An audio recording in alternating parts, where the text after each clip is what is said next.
Hi, during this time where everyone's pretty against cops right now. I mean, actually, that's always been the case, but right now there seems to be a lot more targeted hate towards the police. I wanted to share a personal story from my childhood about police.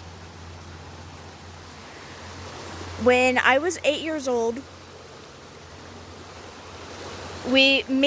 my father, my sister, and a friend of the family named Tommy went to a Gasparilla parade in Florida. I don't know if I said Florida already, but yeah, it was in Florida. I think Tampa, in fact. I'm not 100% because, like I said, I was 8. I just knew I went to a fun event with my dad and sister and a friend. Well, Tommy was drinking anyways, so it doesn't really matter, I guess. Anyways, during this parade, me and my sister were playing a game where we would go back and forth from the cooler a ways away and return. And as you can imagine, being kids, slowly but surely we got further and further away. Well, my sister, at the point where it was starting to get crowded, she decided to stay next to the adults and next to the cooler like we were supposed to. But I still wanted to pick up the beads and the little things that fell on the ground. I was stuffing them in my pockets. Because back then, women actually had pockets. That's another story. But, so, I guess technically I was being a disobedient brat like usual. Anyways, the crowd closed in at some point, and I could no longer find the cooler, which was what I was using to keep track of where I needed to be, because it was a very specific type of cooler, an Igloo, like they used to always have. But I think it was either faded or it was blue. I'm pretty sure it was just faded though, because I don't think they made blue ones back then. Because we're talking almost 21 years ago now. Anyways, like I said, the crowd closed in and I could not find that cooler. And I was therefore lost. I wandered up and down, going about the distance I thought it should be. And I couldn't find it. I couldn't spot my dad. I could not see my sister. And slowly but surely, I was panicking. Because I was lost. And I remember these two ladies, foreigners, with accents. I don't know what the accent was. My mind could warped it by this point because, again, this is over 20 years ago. I know I don't look that old. But I remember seeing them, and they were looking at me and they were watching me, and I kind of gave them a wide berth, and I mumbled under my breath a line from Pinocchio. Go ahead and laugh at the little guy or something like that. I haven't watched Pinocchio in a long time too. Or maybe it was Dumbo. It might have been Dumbo, actually. But I mumbled, go ahead and laugh. And about the time I made it a ways down and turned around and came back, the women were approaching me.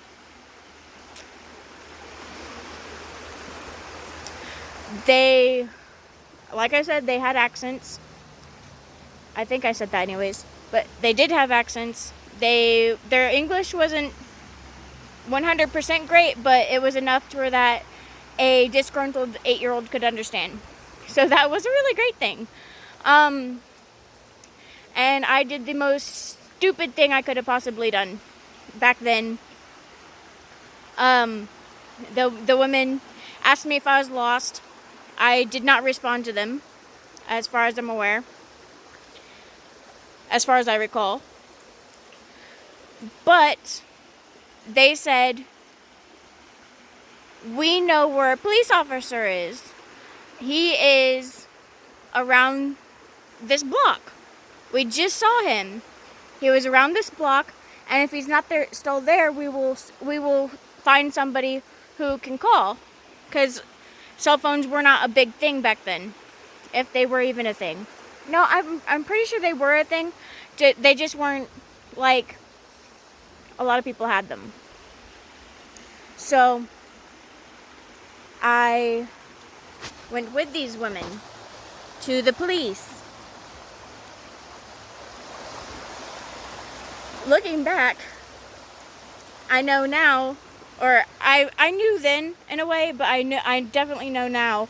Those women could have been child traffickers. They could have been sex traffickers. They could have been trying to lure me to get me in a car or something. But in my eight-year-old Superman brain, I could escape these women if they tried anything. I could get away. I could scream and I could yell, and somebody would help me if they tried to hurt me or anything. Very gullible, very naive child. Anyways, they told the truth. There was indeed a cop there. I have no idea what the officer was thinking, seeing two foreign ladies with a little white child that was crying. But I think he was doing paperwork as we were walking up. I know his lights were still on. The siren was off. And as we approached him, he stopped writing. He clipped his pen to the clipboard. And he started walking towards us. When the ladies stopped, I stopped, and the cop came the rest of the way. And, hi, what's going on today? The ladies explained that I was a lost child. I couldn't find my way. And the officer took custody of me, basically. I think normally what would happen is especially in that type of scenario, that I should have been taken to the police station. Normally, I don't know what the protocol is. I don't care to look it up either. But this officer had the patience of God himself. Or the patience of Jesus, if you don't think that God is particularly a patient person or thing. Deity. But yeah, so he asked me what my name was, and I told him my name. He asked me what my mom's name was. I did not know. Mom. He asked what my dad's name was. Dad. He asked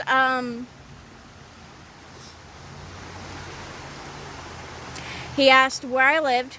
I did not know. He asked what my phone number was. I did not know.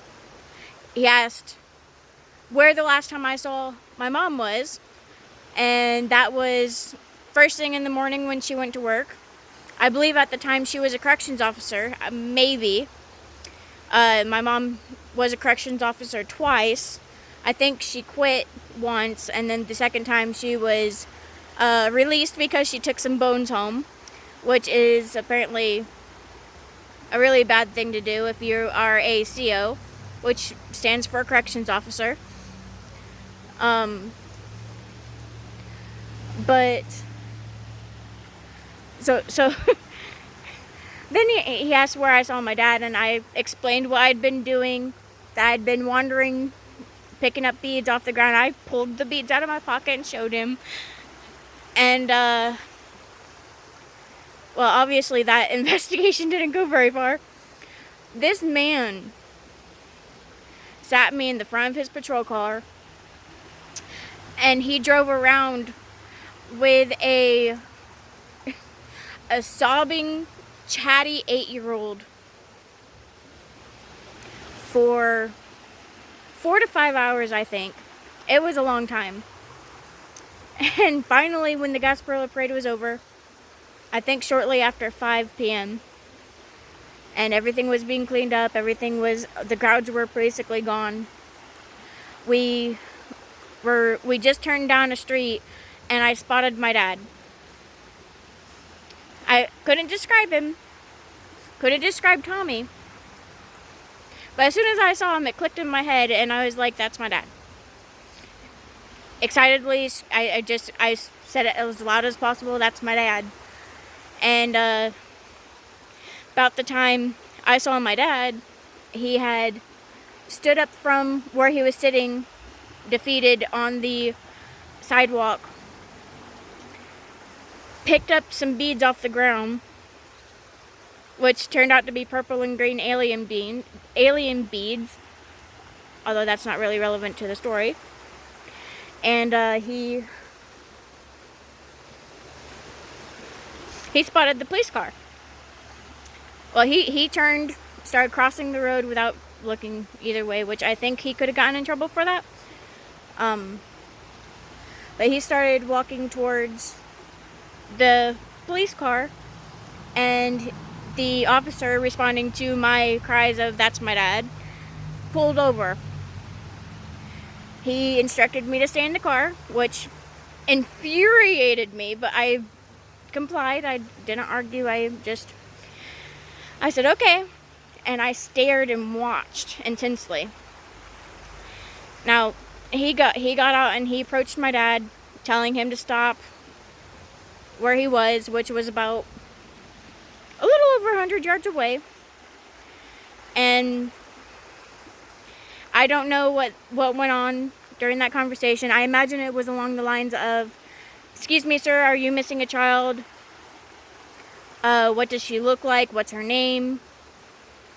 And checking out everything was correct, and based on my own words, I was reunited with my dad. No charges. Everything was fine. We had a fun story to tell my mom, though. Anyways, people forget.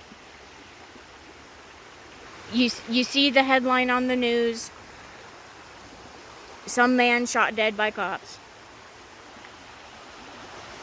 Oh well. I shouldn't say oh well, because I do care to some degree that somebody died, but I don't believe the headlines, and I don't believe anything until a police statement comes out, because if I had to say what the news story would have been for that story, would be negligent father loses child at Gasparilla Parade. Which, actually, no, that's a little bit correct. But it would be something that, like, police, okay, yeah. It would be police detained 8-year-old. Refused to return 8-year-old to family, or something like that. Or kept 8-year-old for X amount of time. And basically it would be something pointing out blame to cops. Even though the cops were there for a reason. I don't know why he was there initially, but I'm glad he was. And if we get rid of the cops, if we defund the cops, if we do all this stupid shit, then we're not going to have that little girl saved. That little girl like me saved, who was just too stupid to stay near the adults. We're not going to have those people running into the scene of the crime, saving the woman being beat by her husband. And you know, if a cop has a bad attitude, what did he go through today? What did he go through?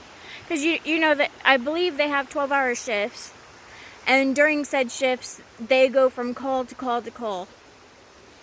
On an easy day, which I wish all of them were, maybe they would be called a few times to random scenes or to clean up, investigate, whatever. But a lot of the times, like, I believe it's a donut operator.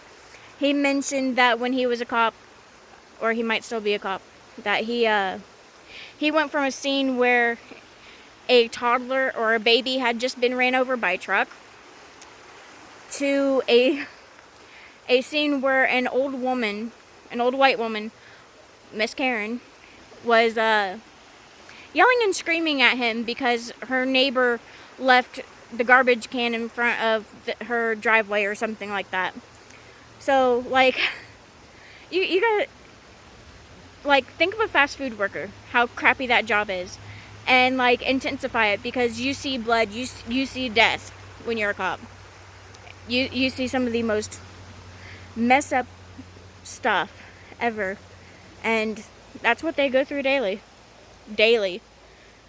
So, I guess basically what I'm saying is try to have some compassion for a human being who is trying to make the world better and trying to make your life easier and less crime related. Yeah, that's all.